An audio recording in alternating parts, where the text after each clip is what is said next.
Hello, Virgo. Welcome to Crystal Tarot 1111. We're going to look at your love story and your situation with your person. This will be for Virgo, Sun, Moon, Rising, and Venus sign, or if you have a lot of Virgo or a lot of Earth in your chart. This is not date specific, so it will either resonate or it won't. Do check out your other placements. They may resonate more. And if you like this video, please do like, share, subscribe, comment, hit the notifications bell, so you can get notified. I'd greatly appreciate it, as I'm restarting from scratch over here on this new channel after building my other one, and I would appreciate any of those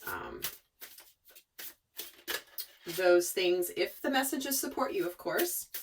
So let's get started and look at what's going on for you and your person. And remember, guys, this is general, won't resonate for everybody.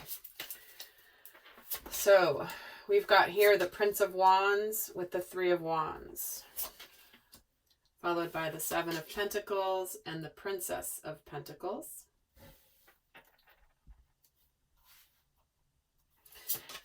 Then we have the Nine of Pentacles, the Ace of Cups, the Two of Cups, and the Prince of Cups. Current energy is Five of Wands and the Ace of Wands, Star and the Death card, followed by what's coming in, Seven of Cups and the Princess of Cups, Seven of Wands and the Six of Pentacles. And at the bottom of the deck, we have the Three of Swords. Okay. So let's see what is going on here. There may have been some heartbreak here in the past, or maybe someone is ending a relationship right now or is about to end a relationship. But let's take a look. Let me tune in here. This is your energy, Virgo. This is your person's energy, but obviously it can be vice versa, being a general read.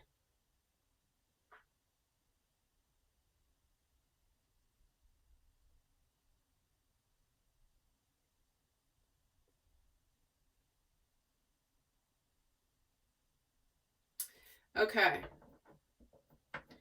Well, I feel like first off the bat, there was something that began here. And I feel like this person was like, someone was like, this other person was waiting, because you both have cards of waiting for the right timing. It's like something kind of got off the ground here, but it wasn't the right time. It wasn't like the divine timing wasn't quite right. And then in the current energy,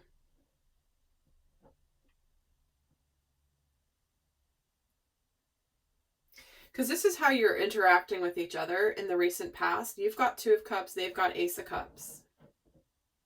You've got Prince of Cups, they've got Nine of Pentacles. I do feel like there was something that it wasn't quite the right time to begin. And it was like almost like there was like a seed planted in the past that it wasn't quite time to germinate yet. But it looks like recently it's either just germinated or about to germinate, because it feels like somebody here had to possibly become single in order to be able to get this off the ground. And again, this is the distant past in this top row. So this could have been a while back. This doesn't have to have been recently, but it does feel like there was something that was sort of a seed planted that needed some time to begin to grow. Is in the current energy here, we do have this Ace of Wands and the Star card. So there's this energy of feeling really hopeful and excited. But I do feel like underneath this Ace of Wands,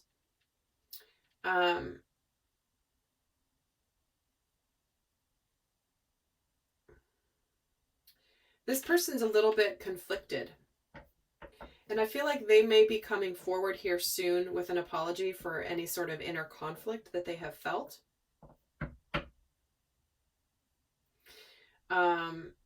Maybe they felt conflicted about how things transpired in the past. Let's get some more cards here.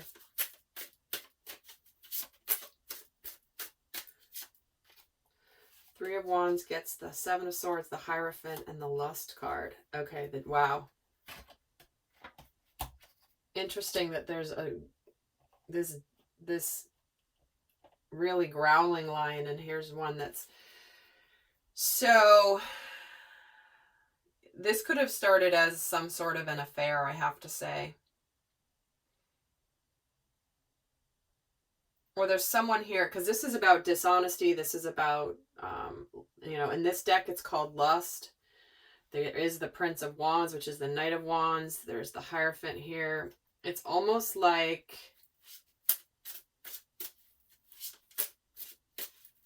there could have been something that happened.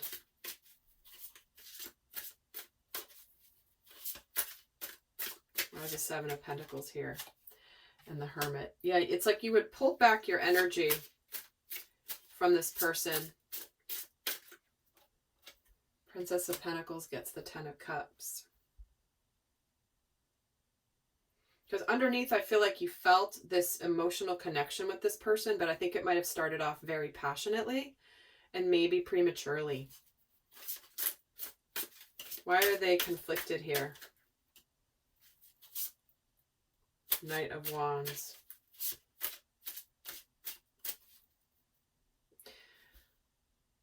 Sorry, Princess of Pentacles is the Queen of Pentacles in this deck.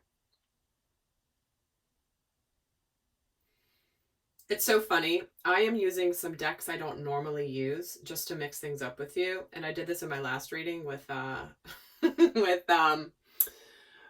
what did I just do? Leo. And it was so funny because I'm not as familiar when decks get all fancy and they rename the tarot and they call them fancy names. It's like, if you don't use them all the time, you're like, oh, I think that's the knight or the whatever. Ultimately, I don't need the cards to channel, but it's just funny because I'm trying to do something to make it more interesting for you guys, and I'm looking like I don't know what I'm talking about. But it's just because I'm using these new decks. I do know what I'm talking about, I promise. It's just so funny that I like, hey, let me just like keep using decks I'm not as familiar with. And of course, they're not the ones that use the traditional structure. So it's okay. It keeps me on my toes. All right. Yeah, I think that they were conflicted here because I feel like because of what happened before, I feel like they're kind of, I don't want to say ashamed of it.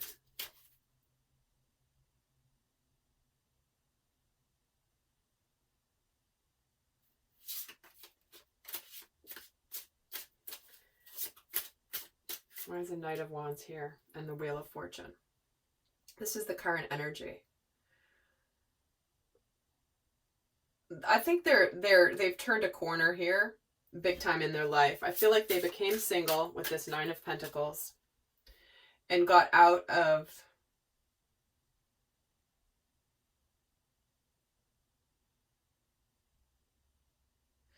there's the Devil. They got out of something unhealthy.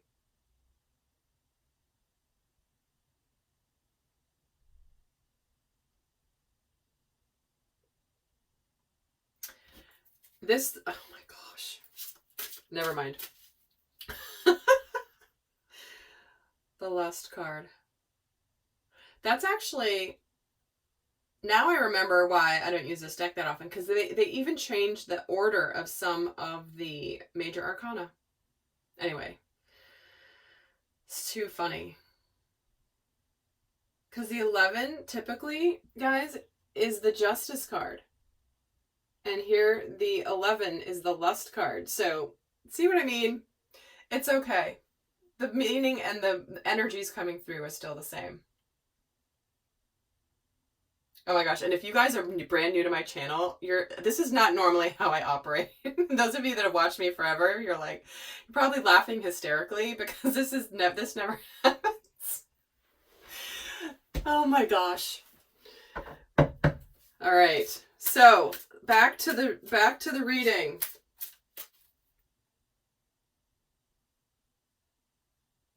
I do feel like now they're ready. There's the opportunity for rebirth here. I think they've decided what they want.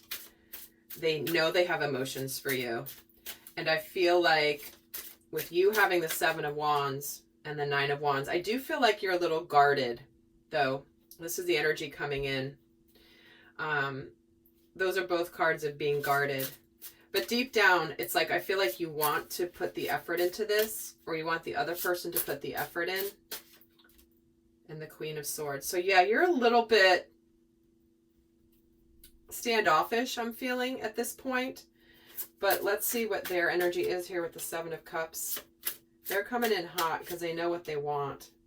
They know they want this new beginning with you. I think they see you as a very strong partner that they can begin something strong with. But it does feel like you are feeling a little bit guarded here, because I think you pulled yourself back from anything here that was not above board. Maybe you found something out.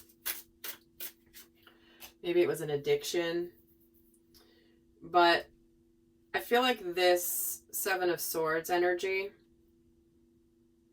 there's a, like, I feel like there was another party involved. And that's why you pulled your energy back. And the Devil gets the Emperor. Yeah.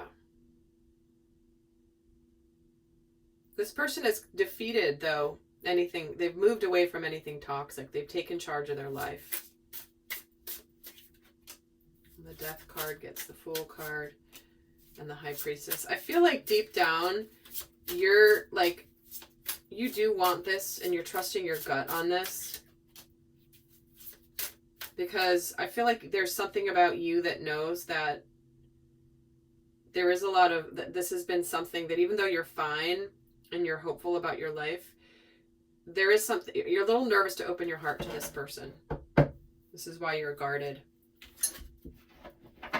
But I feel like they're sure on you. They're definitely sure on you. Queen of Swords gets the Four of Wands and the Sun. Okay, I feel like you're going to be guarded and you're a little bit like, I want this person to put the effort into me, so you're going to be a little bit like, you don't want any drama or any BS, but there is some happiness. There's a lot of happiness here, but I feel like you're going to be wanting this person to come towards you in a way that shows that there is a lot of emotion for you. And I think that's going to kind of melt your ice a little bit, your guardedness, because once they start revealing their love for you, it's going to kind of wipe out potentially whatever happened in the past. So let's get the guidance for you, Virgo. What is the best guidance for Virgo?